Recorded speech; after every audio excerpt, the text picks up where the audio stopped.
তো হ্যালো বন্ধুরা, আমি তোমাদের আকাশ। আমার তরফ থেকে তোমাদের কাছে প্রণাম রইল।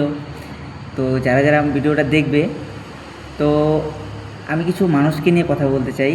তো মানুষ নিয়ে কেমন যে আজকে আমার কাছে আমি এমন একটা পরিস্থিতিতে পড়ে আছি। তো আমি কোনো দিকেই হেলতে পারতেছি না, এদিকেও যেতে পারতেছি না, এদিকেও যেতে পারতেছি না। তো তার জন্যই তোমাদেরকে বলতে চাই যে মানুষকে কি এতটাই অমূল্য ভাবা হয়? সত্যিকারে এটা আমি জানি না, আমার বয়স অনেকটাই কম, ঠিক আছে? তো মানুষকে এতটা কম মূল্য দিলে, আচ্ছা সেই মানুষটা কি অরিজিনালি ঠিকঠাক থাকতে পারে? তোমরা বলো তো, পারে না, না? তো ওরকমই পরিস্থিতি আমার হয়ে আছে, তার জন্যই আমি তোমাদেরকে শেয়ার করতেছি। তো জানি না তোমাদের ভালো লাগছে কি না। তো আমার তোমাদেরকে বলতে খুব ইচ্ছা করে, ঠিক আছে? আর দেখো, কাছের থেকে তো কাছের তো কোনো লোককে পাবো না বলার জন্য, তার জন্যই ক্যামেরার সামনে এসে বলতেছি, ঠিক আছে?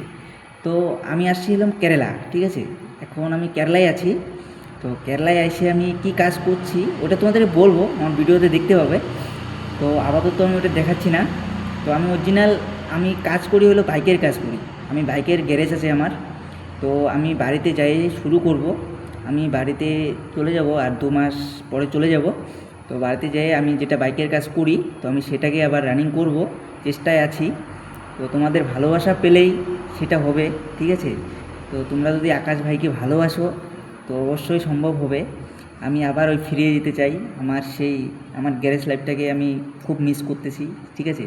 আমার একটা কারণবশতে আমার সেই ব্যবসাটা নষ্ট করে ফেলছি আমি। হ্যাঁ, এটা আমার দোষে আমি নষ্ট করে ফেলছি, এটা তোমরা হয়তো জানো না। কিন্তু আমি সেই গাড়ির ব্যবসাটা আমি আবার করতে চাই। আমি বলি না, আমি মোটামুটি গাড়ির কাজ সবই পারি। ফুল ইঞ্জিন বানাতে পারি, বুলেটেরও কাজ করতে পারি, সব গাড়িরই আমি কাজ করতে পারি, সব গাড়িরই ইঞ্জিন বানাইতে পারি, ঠিক আছে? তো আমি চাই যে আমি আবার ওই গ্যারেজটা খুলব, ঠিক আছে? তো